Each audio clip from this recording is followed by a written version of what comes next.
that's just going to the recycling center. Yeah, so we called them. The recycling center? Yeah, so for the cardboard, they'll take the cardboard, but for everything else, it's like they charge like for the dump. I think I've done it before, and then it just gets charged through the app, right? What happens is I have to pay out of my pocket, and which I don't want to. That's fair. I've never had this issue before. No, they're gonna charge you eventually, but what happens is I have to pay first. and I have to send them the bill, and then it takes like 2 weeks to reimburse me, which Fair. How much do you think it costs? they said 75. You can call them right now. They answer right away and ask them like, hey, like, I'm gonna give you $100 cash. just make sure call them like it's a quick phone call. You want to call them real quick, just to make sure that they charge 75. Yeah, I called them. They said 75 is a flat rate. So. Yeah, and I have $100 bill, so. Okay, maybe we'll stack everything inside of the box. That's gonna be Oh, I see what you're saying. some type of glass.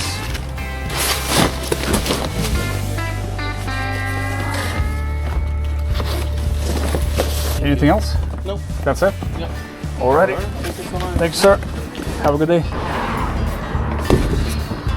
He was arguing with me. Well, he was trying to be a nice guy, and I said, look, I'm not here to do a free work. Pay me to dump the shit, I'll pay out of your pocket. I'm not about to spend my own money and wait from the company to reimburse me for 2-3 weeks when the customer can pay up front and we can dump the shit out. And on top of that, we get extra. Usually the recycling place charges you flat rate of $75. In this case, it's all recycling, so majority of the stuff is going to be recycled for free, but anything that is non-recyclable, they charge you flat rate. And even if it's a little bit of stuff that is non-recyclable, you still have to pay out of your pocket, and then you got to submit the receipt to our company I work for, and then it takes up to 3 weeks to get reimbursed, which means that at the time when I'm recycling stuff, I have to pay out of my pocket, which is, I don't think it's fair. Like, why should I spend my own money? So what I always offer to customers, I'm like, look, you're free to cover the cost of the recycling stuff on your own and pay me directly so I can pay your money to the recycling place right away versus me spending my own money right now and then they're going to charge your card later. I think it's just a problem of the company that we work for, that they kind of put us drivers in a spot where we have to spend money out of our pockets, which is, I don't think it's fair when we make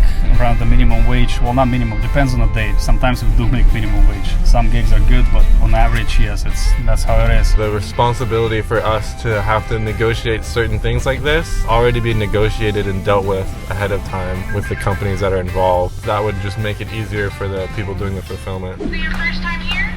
Yes. How can I help you? Yeah, we're just looking to recycle some cardboard. Right here, left and right this behind you. Thank you. Just back up and you can put the cardboard right there, okay? Okay. The white truck on the left? Right here. You see that white van right there? Oh, I Back see. up. Cardboard is right here. Back up right here, okay? Okay. Just dump it up right there, okay? You lift it at its back and you lift it at the cardboard. Right. Only the cardboard, no like styrofoam and that stuff that comes in the boxes when you buy supplies. Yeah. So anything what's inside of the boxes, we dump it out, like keep it? This bags are not recyclable or? Yeah, just cardboard. So much stuff. So this is not recyclable. Not right here. I always wanted to film a video from like the inside world of the recycling place. I would be so curious how they recycle these boxes and make them into like an actual product that they sell at like TJ Maxx or Marshalls. Like that would be a dope idea. Maybe I should ask him if I can do like a documentary on recycling. I always wanted to do a documentary on recycling. Okay, you gotta go there to the boss. I can't Who's do the that. boss here? I'll go to the front office. We can't do nothing like that here. No, of course, of Yeah, course. No recording either, but they get you for that. Oh yeah? You get in trouble for that. Oh shit, okay. Don't worry, I'm not gonna post you or anything. 1 to 2 pennies. 20 cents. Oh wow. You're close, man. 20 cents. You go in and get 20 cents. Yeah. You want to? Yeah, you might be able to meet, what's the man? What was that owner's name? Earl? Yeah, you can try to ask for Earl. Or the best thing is like, what's the best way to get a hold of Earl? Well, see, the thing is, When like, is he in the office? the moment he sees the camera, he's gonna be intimidated. You know, don't bring it or just have it in your pocket. They do a lot of fucking money laundering in these areas, bro. They're not gonna fucking let us record documentary on this shit. Like, how many videos do you see on the recycling companies? I was saying, the best way to get a documentary is if you can find a way to at least meet Earl or find a way to the best way to get a hold of him. I have a quick question for you. We were talking with Mark over there, and he mentioned we might have to get in touch with Earl, the boss man. Do you know the best way to do that? He doesn't have like email, or he's never in this location. How can we get in touch with Earl? By calling? You think he's gonna reply? Hello? Yes. Factory recycling. Hi, I was wondering, what's the best way to get in touch with Earl? Let me ask, okay? Or give me your phone number and I'm gonna call to you, okay? My phone number? Yes. Sure, it's, when should I expect a phone call? Let me ask, okay? Alright, so we're picking up the fridge, and in order to put the fridge in my trunk, these days I have to take out the cargo carrier because it's on the way. You gotta see, I have to move the fridge all the way to the tailgate and then dump it in. But since I have a cargo carrier, I can't do that shit. It's a little hustle in there, but we don't take too many fridges.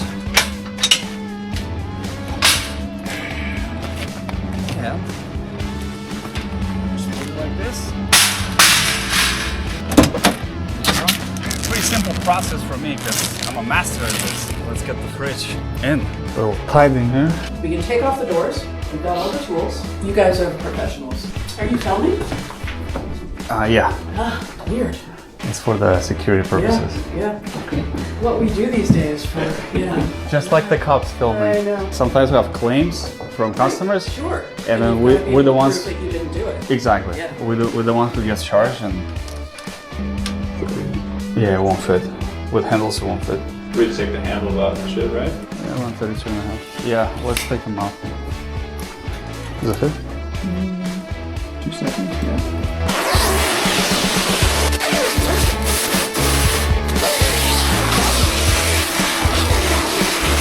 You mind if we take the door off and put it back in? Simple. All right, sure. Before we do it, we have to take these pins out. This pin's gotta go out. This one's pretty much out already. So we just have to use the hammer and the screwdriver. Okay, wouldn't it be easier to do it from inside with the door closed? Yeah, it is. Yeah, Yeah. it's typically easier. If you want to do it, that's fine, but Okay. we're not gonna do it just because it's like we're not supposed to be doing that. Okay. I would rather that than damage my front door, which is original. Just keep in mind, like, we're limited on shrink wrap. Like, we're not gonna do it again. Like, if we unwrap this, Okay, we can reuse it. we're gonna have to cut it up. Well, do you have another idea? We've done that hundreds of times. I mean, it's just regular doors, just like everywhere else. No, I know, but the paint's gonna get all chipped. They're not even supposed to put paint on pins anyway. Okay, all That's- right. That's bullshit. That's a bullshit argument. That's Because actually the straight up. existing state is that it has paint and it looks nice. That's a bullshit argument. Can you do it Okay. without damaging the paint? No. Okay, then I'll take the doors off. Okay. Not gonna argue. We're just here to pick up and drop it off. It's a very common thing to paint over existing hinges and pins because it simplifies the process of painting. If you want your place to look like shit and save time on painting, then do exactly like this.